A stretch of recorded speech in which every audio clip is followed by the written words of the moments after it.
Olá, bem-vindo à última aula desse estudo de caso incrível do Romero Rodrigues e do Buscapé. Quanta coisa você já viu até aqui, não é? Então, vamos fechar essa jornada com algumas questões que vão te ajudar muito no digital. Meu nome é Fábio Vera, sou especialista em inovação, com formação executiva nas universidades de Stanford e Harvard, sou PhD e já acelerei algumas centenas de startups. Nessa aula, nós vamos entender como se preparar para fazer parte de um ecossistema de plataforma, algo que possui tanto potencial que, mesmo após deixar o Buscapé, Romero seguiu como direcionador para seus investimentos. Você vai ver que incorporar a mentalidade das plataformas poderá te trazer mais capacidade de crescimento, clientes fiéis e existem alguns mercados mais favoráveis a essa realidade. O mundo dos ecossistemas digitais direciona e afunila a economia para negócios plataforma. Estar preparado para essa solução é uma necessidade para ontem, viu?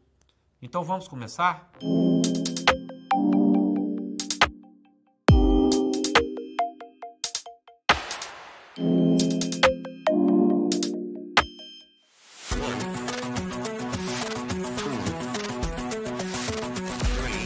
O negócio disruptivo, ele é, na minha visão, qualquer negócio que está crescendo de uma forma extremamente rápida, a ponto de criar um hábito novo na sociedade, no mercado-alvo. Pegando o exemplo da Netflix, pelo fato da Redpoint dos Estados Unidos ter investido lá atrás, a Blockbuster estava parada, teve inúmeras chances de comprar a Netflix, simplesmente não quis acreditar, ficou em negação por muito tempo, e a Netflix crescendo sem parar. No momento em que a Blockbuster percebe, é tarde demais.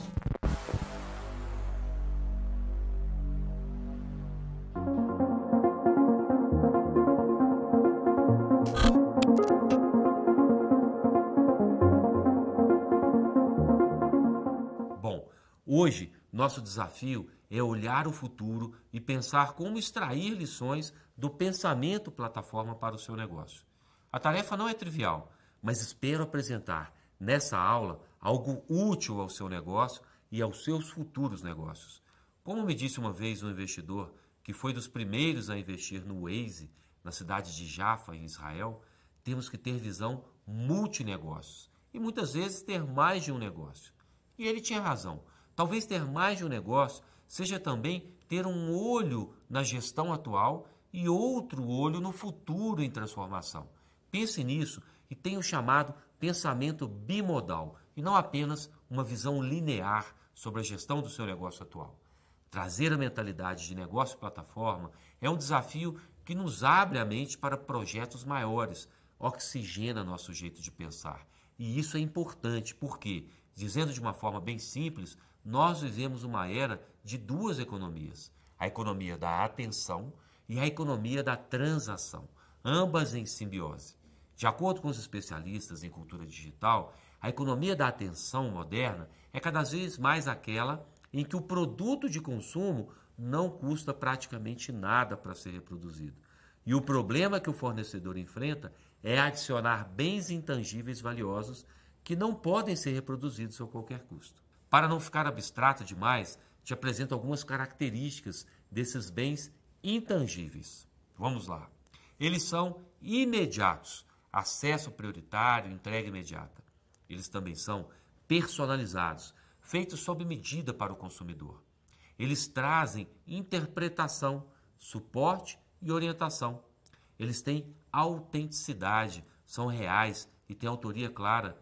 Eles têm acessibilidade, como, por exemplo, livros e música ao vivo. Faz sentido, faz bem. São localizáveis. Quando há milhões de livros, milhões de músicas, milhões de filmes, milhões de aplicativos, milhões de tudo solicitando a nossa atenção e a maior parte é de graça, conseguir ser encontrado é valioso e sua plataforma pode oferecer isso aos provedores de conteúdo. Ou seja, existem formas de gerar atenção e criar valor de forma muito especial. E a partir daí surgem as oportunidades de transacionar esse valor e, por consequência, monetizar, ou seja, alcançar a economia da transação financeira. É muito importante reforçar que tudo isso é feito da melhor maneira através da gestão dos dados. Já tratamos em mais de uma ocasião aqui, no Meu Sucesso, sobre o papel dos dados para a evolução constante de um negócio. E o pensamento plataforma se fundamenta em dados. As organizações que criam plataformas de tecnologia ricas em dados colhem benefícios substanciais. Eles podem acelerar a inovação lançando novos produtos e serviços com base em percepções coletadas de dados e criar experiências de cliente personalizadas que fazem com que as pessoas voltem mais para a sua plataforma. Nessas organizações, os dados não mostram apenas o que está acontecendo nos negócios.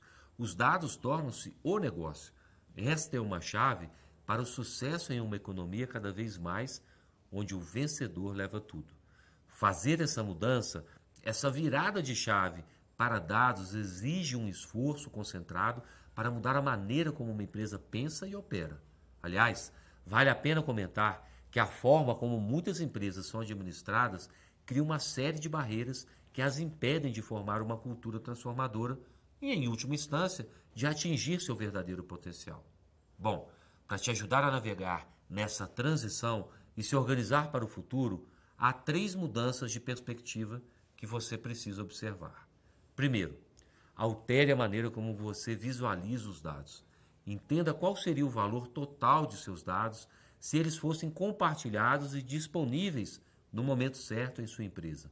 Comece vinculando sua estratégia de dados às prioridades estratégicas gerais e criando uma visão de dados. Por exemplo, uma empresa norte-americana criou uma unidade de dados como serviço para agregar e compartilhar dados com outras unidades de negócios interna e até mesmo com os clientes. E antes que você me pergunte como fazer isso, para mudar a forma como você vê os dados, as principais perguntas a serem feitas incluem: como podemos coletar e organizar os dados que já temos? Como obtemos e agregamos mais dados de dentro e de fora da empresa? Como podemos usar melhor esse tipo de dado? Coletar grandes quantidades de dados em um data lake é relativamente fácil, mas torná-lo acessível, digerível e intuitivo é que é o grande desafio. 2. Remodele seu portfólio de inovação. Crie novas ferramentas para gerir as prioridades de inovação, para conseguir capturar os dados, integrá-los e incorporá-los às análises avançadas à maneira como os produtos são desenvolvidos e gerenciados. Isso requer a criação de um novo conjunto de processos que incorpore uma forte governança de dados. As principais perguntas a serem feitas incluem: quais são as nossas principais fontes de inovação hoje e no futuro? Romero sempre se perguntou isso o tempo todo. Como outros protagonistas do Meu Sucesso, são pessoas inquietas que buscam a renovação, a inovação e se atualizam o tempo todo. Quais são os processos de inovação atuais do seu negócio? Como posso mudar meu processo para melhor e aproveitar as análises? E por último, remova o medo do fracasso. Quando você tenta algo novo, sempre há uma chance de que não funcione. Romero mesmo dizia que tudo podia dar errado quando criaram o Buscapé. Mas se vocês mantêm o foco nos objetivos, isso se torna tão ruim do ponto de vista do funcionário quanto para a empresa. Afinal, a empresa tem medo de perder lucros, o funcionário tem medo de perder o emprego. Existem 2 maneiras de mitigar esse medo. Primeiro, você tem que mudar a cultura. Veja o fracasso como uma oportunidade de construir resiliência e melhorar suas chances na próxima tentativa. O próprio professor Steve Blank dizia: fale rápido e fale barato. Se você reagir às falhas, analisando-as e aprendendo com elas, em vez de puni-las, o medo que as cerca se dissipará naturalmente. Em segundo lugar, dê a si mesmo a chance, a melhor chance de sucesso, assumindo riscos inteligentes. É aquilo que Romero constantemente empregava dentro do Buscapé: a cultura da inovação, ou como ele dizia, a cultura do fracasso, de viver em uma constante tentativa e erro, aprimorando e inovando o negócio. Quantas vezes ao longo desse caso nós ouvimos Romero dizer que a Buscapé quase fechou por alguns grandes problemas ou problemas percebidos de uma maneira grandiosa. Você também pode fazer isso no seu negócio. Quando o funcionário tiver uma nova ideia, peça a uma equipe que analise em conjunto para encontrar a melhor maneira de implementá-la e forneça a eles os recursos que precisam para concretizá-la. Os membros da equipe se sentirão cada vez mais capacitados para inovar quando souberem que podem contar com o apoio da empresa. Está vendo como não necessariamente você precisa sair investindo um dinheiro que muitas vezes nem tem para atualizar a sua mentalidade? Essas perspectivas que a gente acabou de falar são muito reais e o próprio Romero sabe disso e as considera ao avaliar as empresas que farão parte do seu portfólio de investimentos. Ele segue investindo majoritariamente em negócios plataforma, sem que gerem competição ao Buscapé, mas o princípio de inovação e a clareza da gestão de dados diz muito sobre os potenciais resultados do seu negócio.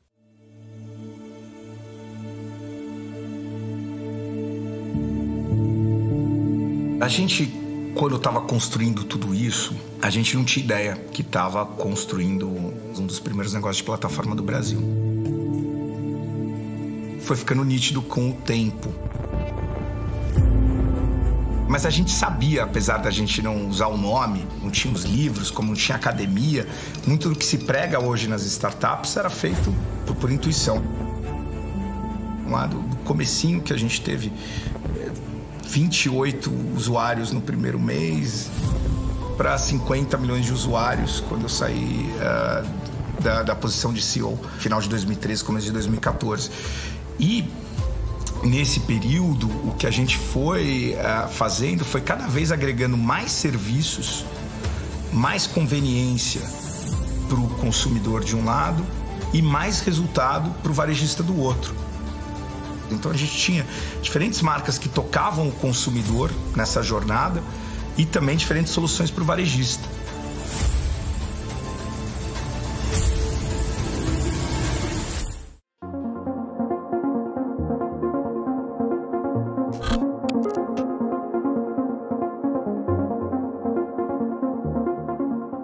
Gestão de modelos de negócios híbridos. Esse é um ponto muito importante. Como adaptar negócios convencionais e em plataforma. O mercado tem falado muito sobre os modelos de negócios híbridos, já que criar uma plataforma do zero também não é algo tão simples assim, se o empreendedor não tiver visão e entendimento dos efeitos de rede, lembra? Então, pensando em deixar bem mais tangível esse conceito, vamos dar uma olhada no que ele significa.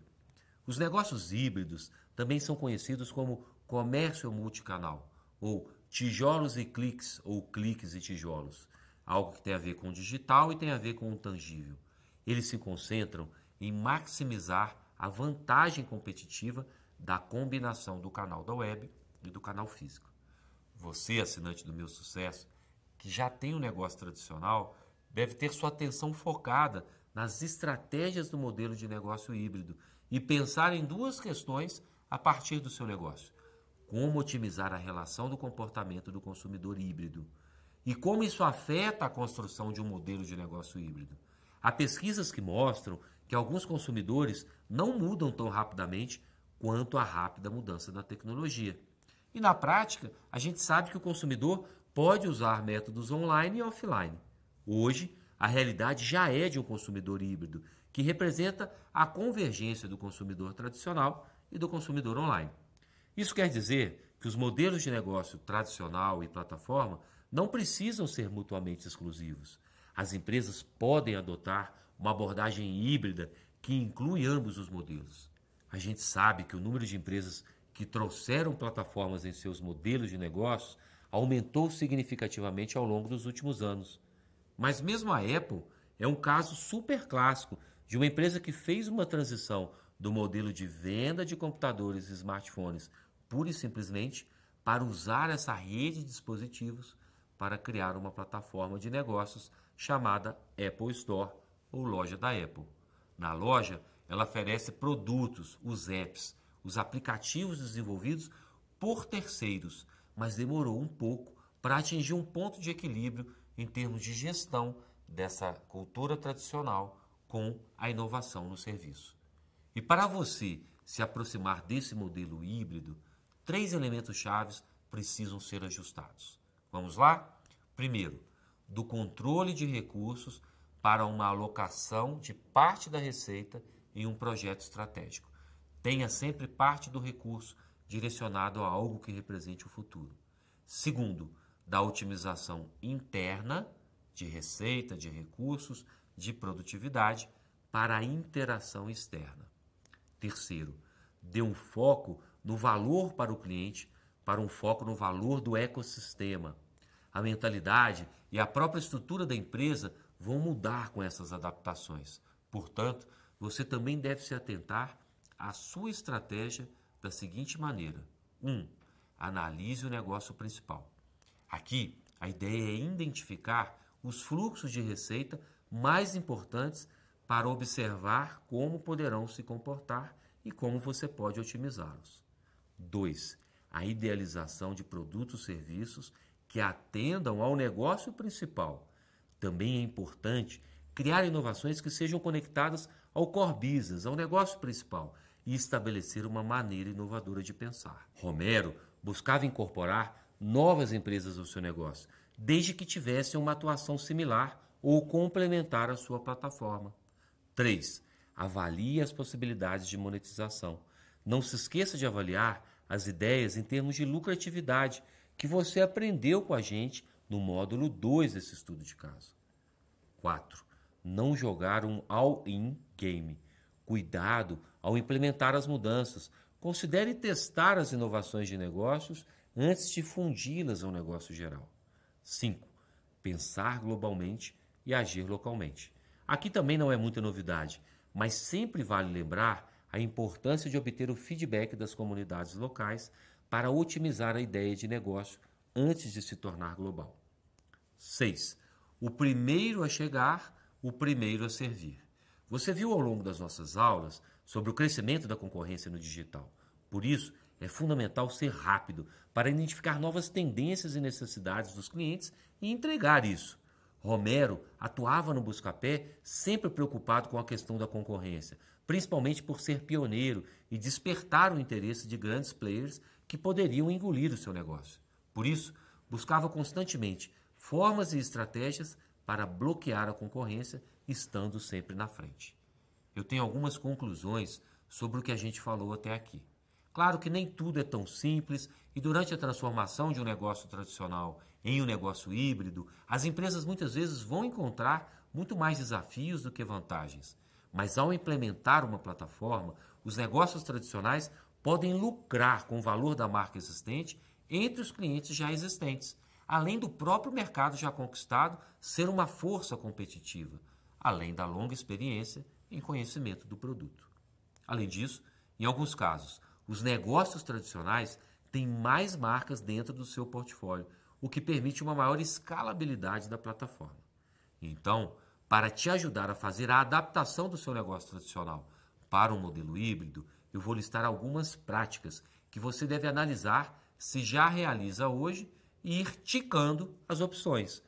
Preste bastante atenção e seja sincero com você, porque é melhor ter o que desenvolver antes de propor uma mudança do que achar que não há o que melhorar e ser engolido pela mudança promovida pelos concorrentes. Vamos à lista. Competências e práticas para a construção de negócios híbridos. Desenvolver uma mentalidade ágil e inovadora. Compreender e manter seu core business enquanto o reinventa. Deixar a inovação canibalizar os produtos existentes. Controlar e orquestrar recursos. Otimizar o valor do cliente antes de se concentrar no valor do ecossistema. Envolver e conectar grupos de usuários. Rentabilizar apenas uma vez com cada transação no começo. Possuir e promover incentivos financeiros. Sentir-se preparado para competições intensas. Qual foi o resultado do seu raio-x empreendedor no seu negócio? Se dedique a ele, porque a maior parte dos empreendedores bem-sucedidos que eu conheço nunca parou de se autoavaliar, especialmente com os avanços da transformação digital.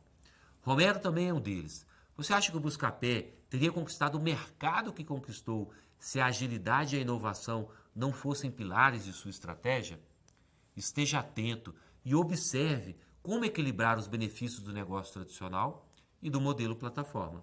As pessoas esquecem, às vezes, que o mundo é muito dinâmico. Então, não é que porque alguma coisa deu certo em 2002, em comparação de preços, que vai dar certo em 2021, em comparação de preços. Muito menos em saúde, ou em finanças, ou em qualquer outra área. Um bom investidor, ele nunca é prescritivo. Ele provoca o founder. E um bom founder, ele é o que em inglês a gente fala coachable, né? Ele escuta, ele absorve, ele pondera, ele vai para casa, ele não é reativo. Então, quando você encontra essa combinação de ter um investidor que é questionador, é provocativo, que consegue, às vezes, direcionar o founder só com perguntas, e do outro lado você tem um founder que escuta, que anota e que pondera, você geralmente tem uma combinação de sucesso. E isso, obviamente, de questionar e provocar, veio muito da minha experiência como empreendedor.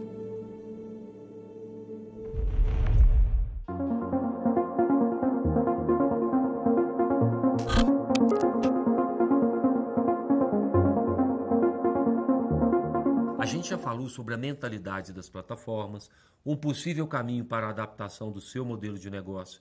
E agora vamos dar uma olhada nos setores que estão mais preparados ou próximos da chamada revolução das plataformas. Tem um livro incrível sobre o tema do nosso estudo de caso que eu recomendo e ele se chama Plataforma, a Revolução da Estratégia. Os autores comentam que alguns mercados têm menos resistência a esse modelo de negócio, especialmente setores dependentes da informação. As pessoas querem e precisam de informação de valor de maneira acessível e ágil. Isso explica por que a mídia e as telecomunicações são dois territórios que já foram profundamente afetados pelas plataformas. Reparem no boom das redes sociais, como o Facebook, Instagram, o TikTok mais recentemente. Setores não escaláveis. O setor moveleiro, por exemplo, é algo que até o início da pandemia tradicionalmente empregava uma força de trabalho humana cara e não escalável. Ele já está sendo afetado pelo crescimento das plataformas digitais, com milhões de produtores, inclusive artesãos, que criam e comercializam seus próprios bens por meio de plataformas incríveis, como o Elo7, Mercado Livre e outras. Também são relevantes setores altamente fragmentados. Você se lembra como eram as alternativas de locomoção e estadia antes do Uber e do Airbnb e como eles revolucionaram o nosso mercado? Novas soluções em mercados fragmentados aumentam eficiências e reduzem custos de busca para empresas e indivíduos que procuram bens e serviços fornecidos por produtores locais. O Buscapé fez exatamente isso. Eles revolucionaram o mercado, reunindo diversas opções de lojas em um único local digital. Também podemos lembrar de outra startup muito bacana que conseguiu reunir um setor como esse. Estou falando da Gympass, que trouxe um modelo único de plataforma focado em negócios a negócios e já se tornou um unicórnio, uma empresa que vale mais de $1 bilhão. Um outro segmento são os setores caracterizados por assimetrias extremas de informação. Negócio complicado, né? Eu vou traduzir para você. Em tese, em mercados justos e eficientes, todos os participantes deveriam ter o mesmo acesso à informação sobre bens, serviços, preços e outras variáveis fundamentais. Na prática, há muitos casos em que isso não ocorre. Imagine que você precisa de manufatura para a sua produção. Normalmente, o fornecedor tem um acesso mais favorável às informações para negociar com você do que o contrário. Pensando nisso, a startup Peer Industry, que é uma empresa do portfólio da Redpoint Ventures, que o Romero dirige, criou um modelo de negócio que conecta todo um ecossistema de centenas de detentores de equipamentos industriais que oferecem o seu equipamento como serviço temporário para quem precisa produzir algum produto industrial. Então, eles têm mais de 350 usinagens em todo o Brasil, com grandes clientes empresariais por meio de sua plataforma de manufatura industrial sob demanda. Essa plataforma oferece uma solução completa para os consumidores de serviço de usinagem. Mercados cujas assimetrias de informação dificultam uma negociação justa, o seguro de saúde e as hipotecas residenciais estão prontos para mudanças semelhantes. Mas nem todos os setores baseados em informação são menos resistentes à ideia de uma plataforma. Eu estou falando de setores com alto controle regulatório, como bancos, sistemas de saúde e educação, que são altamente regulados. As normas favorecem os negócios estabelecidos e trabalham contra os interesses das empresas nascentes de tecnologia ou as startups que tentam gerar novos modelos e novas fontes de valor. Existem plataformas emergentes que começam a atacar esse problema na tentativa de criar novas fontes de valor, mas enfrentam o controle regulatório que segue tentando contê-las. Saindo pela tangente e um caso de sucesso estrondoso foi o Nubank, um banco que foi totalmente digital, encerrou as burocracias e encontrou espaço para atuar nesse mercado mais vinculado a controles regulatórios. Ele se preparou com um modelo de atuação muito mais próximo dos seus consumidores. Setores com alto custo de falha também são propícios a negócios plataforma. Os custos da inadimplência em um empréstimo ou do encaminhamento de um paciente ao médico errado são muito mais altos do que o custo de exibir conteúdo inadequado em uma plataforma de mídia. Quem quer participar de uma plataforma que ofereça altos custos se falhar? Na contramão dessas empresas, temos o exemplo da Creditas, que nasceu como um comparador de taxas de crédito no Brasil. Olha aí, uma similaridade com o Buscapé. Eles enxergaram uma lacuna no mercado e em menos de 10 anos expandiram a operação e se tornaram uma referência em empréstimo com garantia a taxas mais baixas. Houve um empoderamento do consumidor e a mentalidade de resolver um problema que o Romero tanto falou com a gente durante as aulas. Há também os setores baseados em recursos. Tais atividades, em geral, não são dramaticamente afetadas pela internet, mas nesses mercados, as empresas bem-sucedidas ainda dependem de seu acesso aos recursos e de sua habilidade para administrar processos eficientes em larga escala, como mineração, exploração de petróleo e gás e agricultura, áreas em que a informação tem um papel limitado. Conforme mais e mais processos e ferramentas se conectarem à internet, cada setor terá o potencial de se transformar em uma atividade baseada em informação. Por exemplo, as indústrias baseadas em recursos, como mineração, energia, precisarão cada vez mais alavancar o poder das plataformas, criando ganhos de eficiência e aprendizagem mais rápida para conectar materiais, veículos, mão de obra, ferramentas e máquinas em uma rede central, a fim de coordenar fluxos de trabalho. E agora eu te pergunto, qual é o seu setor assinante? Ele está mais propenso ou mais resistente à revolução das plataformas? Depois de assistir todos os episódios e aulas desse estudo de caso, qual decisão você pretende tomar sobre essa tendência que já é mais que uma realidade? É bom começar a refletir porque o impacto desses fatores que comentamos vai mudar ao longo do tempo. Com certeza alguma plataforma nasceu para transformar o mercado enquanto você acompanhava a trajetória do Romero aqui com a gente. A mentalidade dele é reflexo desse avanço e você também pode, pelo menos, começar a fazer parte de um ecossistema de maneira mais ativa, não é mesmo? Dê uma olhada no material complementar desta e das demais aulas, porque eu garanto que os exercícios que propusemos te ajudarão a pensar sobre esse movimento. Depois de tantas reflexões e dicas, chegamos ao final do nosso encontro.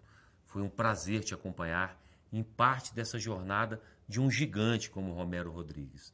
Os americanos chamam de outlier, ou pessoa fora da curva, acima da média. O caso do Buscapé sempre me inspirou demais, porque representa tudo que eu acredito e já vi acontecer tantas vezes em termos de superação e adaptação de um empreendedor. É o símbolo máximo de que a chamada sorte sempre vai estar ao lado de quem se prepara e faz. Quanto mais você persevera, quanto mais você tem um propósito sólido e controla seus medos, especialmente o medo de errar, mais sucesso você vai ter. Nós estamos vivendo uma era de transição, onde a oportunidade está sendo dada a todos que se arrisquem com um plano. Mesmo que você não construa algo tão grande, você sairá dessa jornada muito mais preparado para vencer. E nisso, o canal Meu Sucesso tem sido um parceiro incrível dos seus assinantes. Muito obrigado por estar junto conosco. Obrigado, Romero, por nos inspirar tanto e até o próximo estudo de caso. Obrigado pela confiança e pela sua audiência.